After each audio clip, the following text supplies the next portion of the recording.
Himmerland Boligforening, det er ikke kun boliger, det er hjem, og det er mennesker. Og lige om lidt, så skal jeg på tur med Emma. Jeg glæder mig. Der kommer hun jo. Hej Emma.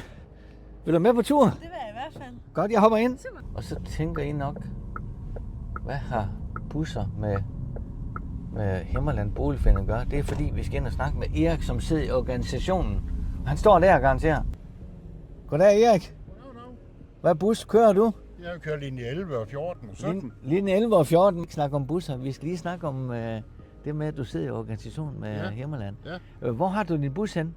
Jamen, min bus den holder parkeret lige dernede. Ja, vi går lige ned til bussen, kan vi det? Ja, det vi kommer derned. Ja, det er orden. Det er godt, Erik. Kan vi få lavet bilen op, mens vi er her? Det er din bus, den her. Det er min bus, ja. I hvert fald i dag, ja. Ja. Og vi har vores egen fine, kan du godt se. Og den er så flot, den der. Ja, er den ikke det? Det er nok noget af det pæneste, vi har købt i Himmerland. Ja, det. Ja, det tror jeg.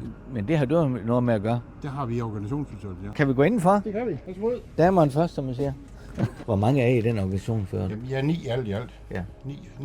Vi er 8, der er valgt af beboerdemokrater, og så har vi en medarbejderrepræsentant, som er ansat i Himmerland. Ja. De folk, der sidder i organisationen, det er vidt forskellige folk, ikke også? Altså.